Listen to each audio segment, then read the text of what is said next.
दोस्तों, एक आदमी अपने घर से निकलता है रोज कमाने के लिए और शाम को जब देर से वापस लौट कर आता है तो उसे घर पर आने के बाद हर दिन एक नई कहानियां सुनने को मिलती थी। कभी बताया जाता था कि आज तुम्हारे घर पर इतने लोग आए थे, आज तुम्हारी पत्नी फला के साथ गई थी, यानी कि उसकी पत्नी के बारे में पता चलता है तो उसे बहुत ज्यादा तकलीफ होती है, बहुत ज्यादा दुख होता है। उसके शादी को लगभग 11 साल हो चुके थे, लेकिन उसकी पत्नी की एक आदत बन गई थी, कभी किसी गैर मर्द के साथ तो कभी किसी गैर मर्द के साथ। इसके बाद उस पति ने उसे समझाने की बहुत कोशिश की, मगर उसे सफलता नहीं मिल पा रही थी। आखिरकार उसने अपनी पत्नी के एक दो नहीं बल्कि 6 टुकड़े कर देता है और 6 टुकड़े करने के बाद लाश को कुछ इस तरह से छुपाता है कि इस घटनाक्रम का कभी खुलासा नहीं होगा। उसने यही सोचा था, लेकिन पुलिस को वाकई में इसमें कड़ी मशक्कत करनी पड़ती है और घटना का खुलासा हो जाता है। जब इस घटनाक्रम का खुलासा होता है तो लोगों को यकीन नहीं हो रहा था कि आखिरकार यह कत्ल की वजह क्या हो सकती है। दरअसल उस महिला को गैर मर्दों की आदत लग चुकी थी, उस महिला को कुछ नशे की आदत लग चुकी थी। तो दोस्तों, गुड मॉर्निंग, नमस्कार, सत श्री अकाल। एक बार फिर से आप तमाम लोगों का स्वागत है स्टोरी बाय क्राइम 100 के इस एपिसोड में। उम्मीद है पूरी फैमिली अच्छी होगी, अपना और अपनों का ख्याल रख रही होगी। दोस्तों, कहानी में आगे बढ़ने से पहले आप लोगों से फिर वही रिक्वेस्ट है कि अगर आप चैनल पर नए हैं तो चैनल को सब्सक्राइब करें, शेयर करें और जा लाइक करें। और जिन भी लोग को अपना नाम बुलवाना है वह कमेंट बॉक्स में अपना नाम जरूर लिखें और कहां से हैं यह भी लिखें। तब तक ज्यादा देरी ना करते हुए कहानी में आगे बढ़ते हैं। तो दोस्तों, आज की जो सच्ची घटना मैं आपको सुनाने जा रहा हूं, यह सच्ची घटना उत्तर प्रदेश का एक जिला लगता है सीतापुर, और सीतापुर का एक थाना लगता है रामपुर कला। रामपुर कला थाना क्षेत्र का एक गांव लगता है गुलहरिया चाहरपुर। बात कर रहा हूं 8 नवंबर 2022 की शाम लगभग 7 से 8 बजे के आसपास का वाकया रहा होगा। रमाकांत त्रिपाठी के गन्ने के खेत में 4 से 5 बकरियां चली जाती हैं। जो बकरियों की मालकिन होती है वह महिला उसके पीछे पीछे पहुंच जाती है और जाकर देखती है कि उस खेत में एक बैग रखा हुआ है। उस महिला ने जैसे ही उस बैग को देखा, वह बैग कुछ नया था। उस बैग को उठाने के बाद उसने उसकी चैन जब खोलकर देखती है तो उसमें एक हाथ रखा हुआ था, साथ ही एक पैर रखा होता है। इतना हिस्सा देखने के बाद उस महिला की चीखें निकल जाती हैं। अब वह अपनी बकरियों को पूरी तरह से भूल चुकी थी। वहां से निकलने के बाद जितनी जोर से वह चीख सकती थी, चिल्ला सकती थी, उतनी जोर से चीखती है, चिल्लाती है। रमाकांत त्रिपाठी के उस खेत से लेकर के गांव तक दौड़ती चली जाती है और जैसे ही यह सूचना गांव में फैलती है, उसके बाद गांव के सैकड़ों लोग मौके पर पहुंच जाते हैं। गांव वाले पुलिस को भी सूचना देते हैं। उसके बाद पुलिस भी मौके पर आती है, साथ ही वहां पर एसपी हो, एसएसपी हो, सीओ हो, थानेदार हो, फॉरेंसिक टीम हो या डॉग स्क्वाड हो या सैकड़ों ग्रामीण हो, जो भी आ रहा था उस गन्ने के खेत की तरफ भागा आ रहा था। उसके आसपास जितनी भी जगह थी, खेत थे, वहां पर बाकी हिस्सों को तलाश करना शुरू कर देते हैं। यानी कि दोनों हाथ मिल जाते हैं, दोनों पैर मिल जाते हैं, धड़ मिल जाता है, लेकिन सर नहीं मिलता। जब डॉग स्क्वाड की मदद से तमाम कोशिशें की जाती हैं, पूरी रात ऐसे ही गन्ने के खेतों में लोगों की रात गुजर जाती है, लेकिन महिला का सर हाथ नहीं आता है। आखिरकार पुलिस थक हार जाती है। अगले दिन फिर से कोशिश की जाती है, यानी कि 9 नवंबर 2022 को फिर से जब कोशिश कर रहे थे तो आखिरकार उस महिला का सर मिल ही जाता है।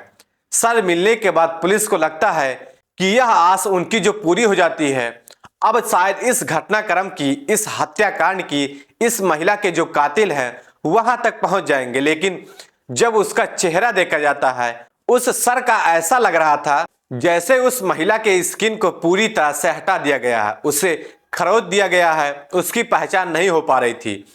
इसके बाद एक स्केच बनवाने वाले व्यक्ति को बुलवाया जाता है। उसे बुलवाने के बाद स्केच तैयार किया जाता है और स्केच तैयार करने के बाद वह सोशल मीडिया पर वायरल किया जाता है। बताया जाता है कि सीतापुर के फला थाना फला गांव के फला जंगल में वहां पर एक लाश मिली है। लाश के 6 टुकड़े मिले हैं। एक महिला की लाश है जिसकी उम्र लगभग 28 से 30 साल के आसपास बताई जाती है।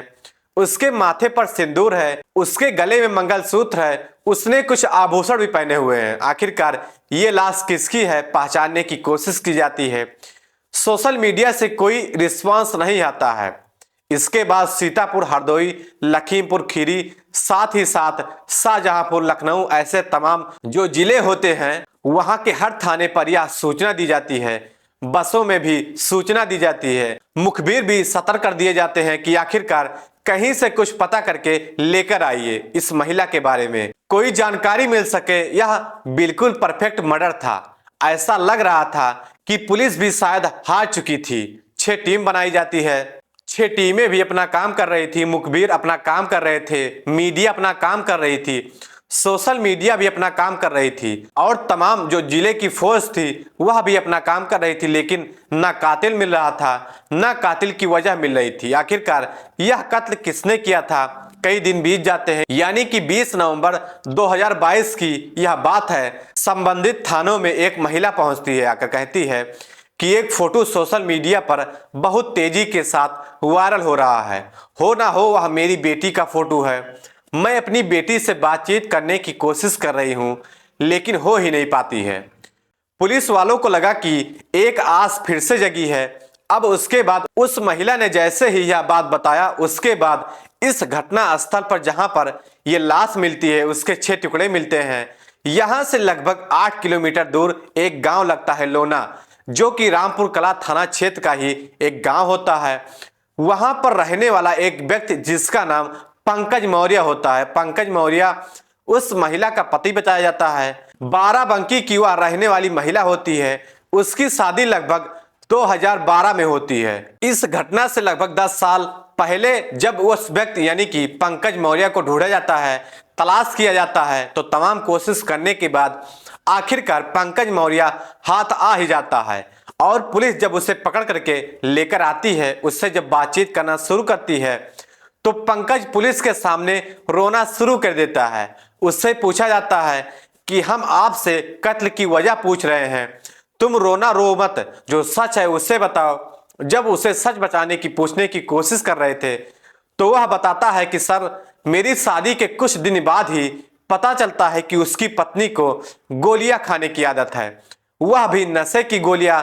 नशे की गोली खाने के बाद वह धुत में रहती थी। वह कहाँ रहती थी? अगर मीडिया रिपोर्ट की माने तो वह 8 से 10 दिन अपने घर से गायब हो जाया करती थी। किसी के भी घर पर जाकर रुक जाया करती थी। कोई भी गैर मर्द उसको अपने पास बुला लिया करता था। इस हिसाब से लगातार वह गायब रहना, नशा करना और हर दिन नशे में किसी न किसी के साथ वह शारीरिक संबंध बनाना, इस तरह की उसकी आदत बन जाती है। उसने अपनी पत्नी को बहुत बार समझाने की कोशिश की, लेकिन उसकी पत्नी के दिमाग में यह सब कुछ आ ही नहीं रहा था। जब वह नशे में होती थी तो उसे अपने और पराये की कोई सुद्धि नहीं रहती थी और उसे मर्दों की लत लग जाती है। एज ए मीडिया रिपोर्ट में बताया जाता है।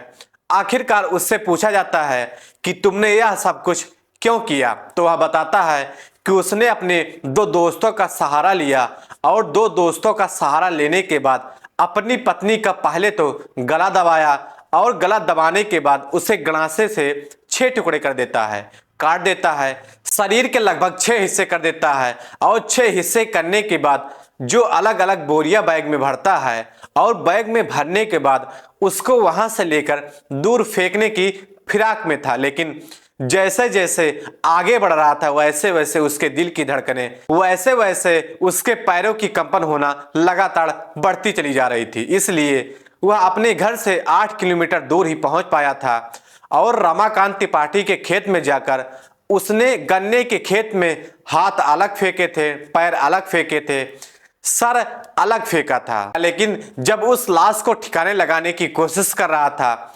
तो उसने चेहरे को पूरी तरह से निचोड़ डाला था ताकि उसके चेहरे की पहचान ना हो। उसने उसको मिटाने की तमाम कोशिश की, लेकिन कहते हैं कि कत्ल को कितने भी शातिर अंदाज से क्यों ना कर लिया जाए, कातिल जरूर पकड़ा जाता है। इस महिला ने यानी कि जिसकी हत्या होती है उसकी मां ने आकर पुलिस को कुछ जानकारी दी और पुलिस ने उस कातिल को ढूंढ निकाला। आखिरकार वह भी पकड़ा जाता है और जिन दो दोस्तों ने उसका साथ दिया था उन दो दोस्तों को पुलिस गिरफ्तार कर लेती है। आखिरकार यह मामला कोर्ट में विचाराधीन चल रहा है। आगे इन्हें क्या सजा होगी क्या नहीं होगी यह तो कोर्ट ही तय करेगा, लेकिन जिस तरह से पति ने अपनी पत्नी के साथ इतने भयानक इतने खौफनाक कत्ल को अंजाम दिया था उससे पूरे इलाके में डर सा पैदा हो जाती है।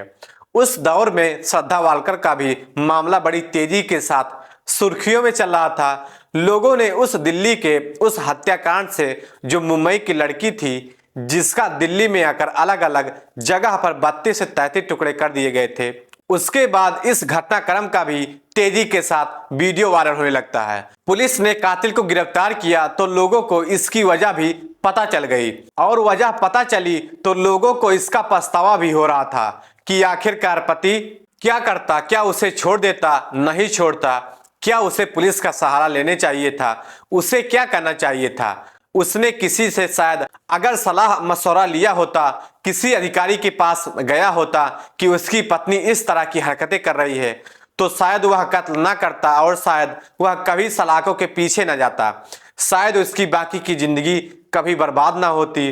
दोस्तों, इसलिए कुछ भी करने से पहले, कुछ भी बड़ा खौफनाक कदम उठाने से पहले हजारों बार सोचने की जरूरत होती है, क्योंकि कानून जब अपना काम करता है तो अच्छे अच्छे अपराधी फिर कहां जाते हैं आपको सब कुछ पता ही है। उसको शायद यह काम नहीं करना चाहिए था, भले चाहे अपनी पत्नी से अलग रहने के लिए कोर्ट का सहारा लेकर उसे तलाक लेने की कोशिश करता, वह ज्यादा बेहतर होता।